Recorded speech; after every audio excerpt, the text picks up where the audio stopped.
금액의 상승에 제한을 둔다는 얘기죠. 요거를 한번 의무적으로 연장할 수 있게 임차인이 요구를 한다는 거죠. 이 제도 도입되기 전에 한 번에 적용시킬 수밖에 없는 거예요. 악순환의 반복인데,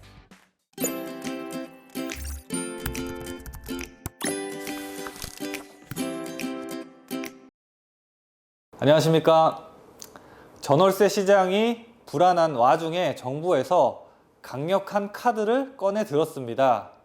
오늘은 그 카드가 어떤 내용인지, 도대체 이 카드를 왜 꺼냈는지에 대해서 알아보는 시간 갖도록 하겠습니다. 자, 본 영상 시청하시기에 앞서서 좋아요와 구독하기, 알람 설정 버튼 눌러주시고 시청 부탁드리겠습니다. 자, 한번 본격적으로 들어가 보도록 할게요. 지금 부동산 시장에서 주택 가격도 굉장히 많이 올랐지만 이 전월세 가격도 꾸준하게 상승을 하고 있습니다. 자, 보면은 굉장히 불안한데, 임대 시장이 2017년 11월에 전세값을 이 100이라는 기준으로 봤을 때요, 이 전세 가격 지수 지난 1년간 어떻게 변했는지를 한번 데이터를 가져와 봤습니다. 보면은 전세 가격 지수가 2019년도 5월 달에는 2017년 11월 달보다 오히려 낮았지만 꾸준하게 상승해서 현재는 2017년도 11월에 전세값을 이미 돌파를 했습니다. 현재 가장 높은 수준인 거예요. 이거는 지금 서울의 전월세 가격을 말씀드리는 겁니다. 자, 그리고 전국적으로 봤을 때에도 2019년 5월 달을 기준으로 이렇게 쭉 조금 내려오다가 좀 안정되는 어떤 모양을 보이다가 다시 이제 역전이 돼서 꾸준하게 상승하고 있는 형국입니다.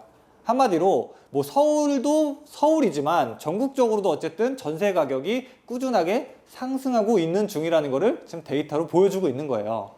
자, 그래서 정부에서 이번에 새로운 카드를 꺼냈습니다. 자, 그 카드가 무엇이냐? 바로 전월세 신고제예요.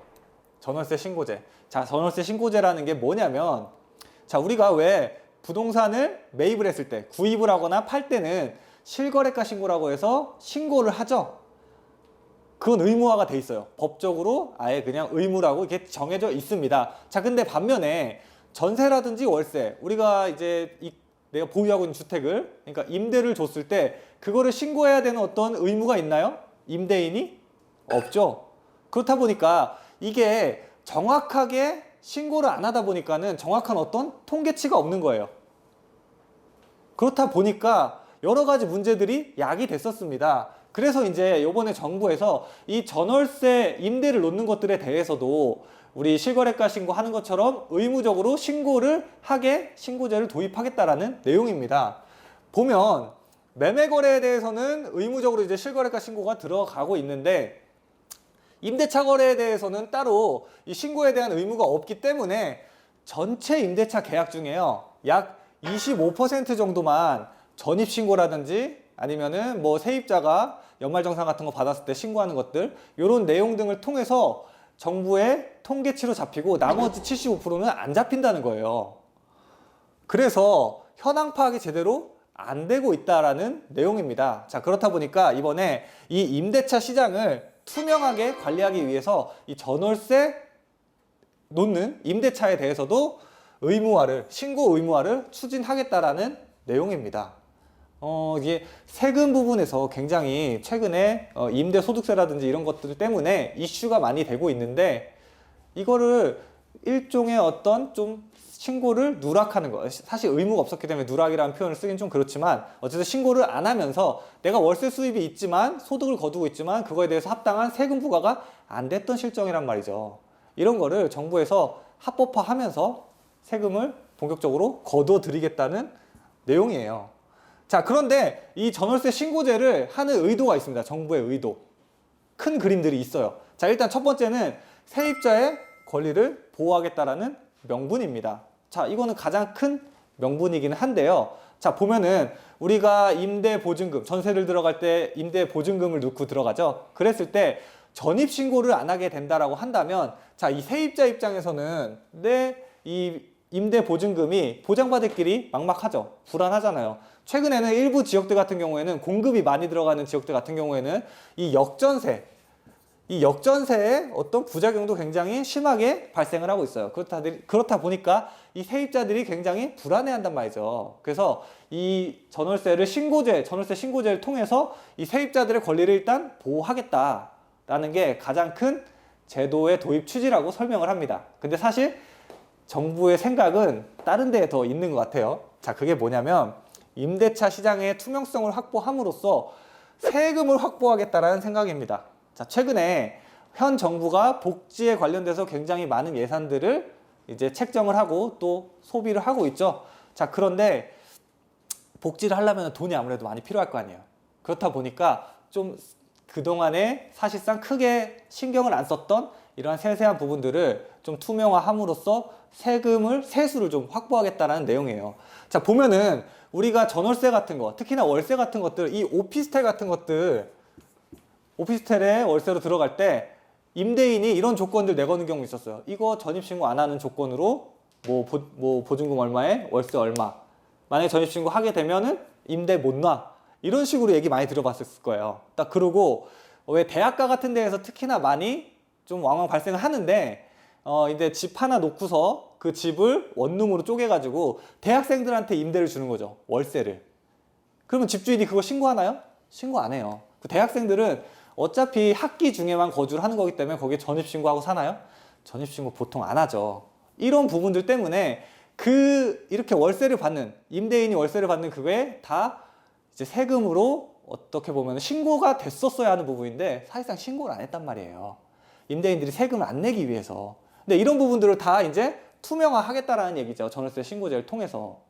자, 그리고 이렇게 투명화하고 또 세입자 권리를 보호하려는 목적도 있지만 사실상 이 전월세 상한제와 계약갱신 청구권을 추진하기 위한 이 첫 단추로 이 전월세 신고제를 사용하고 있는 겁니다. 일단 전월세 신고제를 도입을 해가지고 신고를 하게 되면 어떤 데이터가 축적이 되겠죠.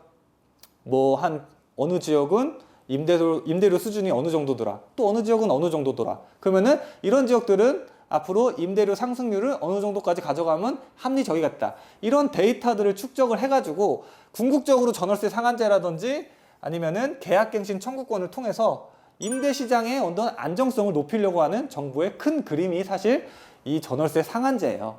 사실은. 근데 이렇게 정부가 제도를 추진하려는 어떤 도입하려는 취지, 목적 다 어쨌든 정당합니다. 자, 왜냐면은 이 자가점유율 현황을 보면 알 수가 있어요. 자, 이 자가점유율 현황이라는 게 전체 주택 중에 본인 소유로 된 주택에 거주하는 그 수치를 좀 데이터로 놓은 건데요. 자, 보면은 우리가 주목해 봐야 될 건 이 빨간색 수도권입니다. 수도권에 많은 이제 우리나라의 국민들이 모여 있잖아요. 전 국민의 거의 3분의 2 정도가 수도권에 몰려 있는데 이 수도권의 자가점유율 현황을 보면은요. 2018년 가장 최근 데이터가 2018년 데이터인데 2018년을 기준으로 약 50%, 49.9%예요. 그러니까 절반은 본인 집에 살지만 나머지 절반은 뭐 전세든 월세든 임대차에 들어가면서 거주를 하고 있다라는 거예요. 자, 우리나라 같은 경우에는 본인 집에, 그러니까 특히나 주택을 소유하려는 이러한 성향이 크잖아요. 전통 문화적인 어떤 영향으로 인해서 본인 집을 소유하면서 거주하는 게 주거 안정의 어떤 큰 밑바탕이 된다라고 생각하는 국가이기 때문에 주택을 소유하겠다라는 생각이 굉장히 많은데 절반 정도만 자가에 거주하고 있고 나머지 절반은 어쨌든 전월세 시장에서 전월세로 거주를 하고 있단 말이에요. 그만큼 어떤 주거 안정성에서 부족하단 말이죠. 그렇다 보니까 정부 입장에서는 당연히 전월세에 거주하는 분들에게도 주거의 안정성을 보장해 줘야지만 또 다른 일들을 추진해 나갈 수가 있는 거란 말이죠. 자, 그런데 어쨌든 이런 전월세 신고제를 추진해야 되는 명분도 또 전월세 시장을, 임대차 시장을 안정시키기 위한 명분도 충분한데 이 제도가 이런 긍정적인 어떤 효과뿐만 아니라 이 제도를 추진함에 있어서 역풍도 만만치가 않다라는 겁니다. 그래서 이 전월세 신고제가 일단 도입이 된다면 앞으로 그러면 부작용은 어떤 것들이 있을 것이냐 한번 알아보면은요. 일단 이렇게 전월세 상한제나 계약갱신 청구권을 도입하려고 하는 거예요. 전월세 신고제를 한다는 게. 자, 그러면 이렇게 전월세 상한제라든지 계약갱신 청구권이 도입되면 어떻게 될까요? 자, 전월세 상한제라는 거는 어떤 거냐면은 전월세를 내가 올릴 때, 그러니까 임대차 계약이 종료되고 다음 임대차를 맞출 때 상한제, 말 그대로 제한을 두는 거예요. 금액의 상승에 제한을 둔다는 얘기죠. 자, 그리고 계약갱신 청구권이라는 거는 현재 전세 같은 경우에는 2년으로 돼 있는데 요거를 한번 의무적으로 연장할 수 있게 임차인이 요구를 한다라는 거죠. 그래서 최대 4년까지 거주를 보장받게 하겠다라는 내용이에요. 그러면은 뭐 임차인 입장에서는 뭐 주거 안정은 되겠지만, 자, 역으로 임대인 입장에서 봤을 때는 어떻게 될까요?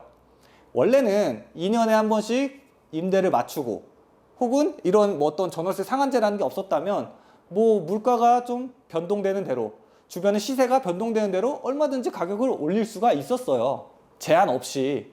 자, 그런데 그런 게 제한된다라고 하는 건 다시 말하면은 임대인 입장에서는 많이 올릴 수 있는데 많이 못 올린다는 얘기죠. 그렇게 되면 어떻게 될까요?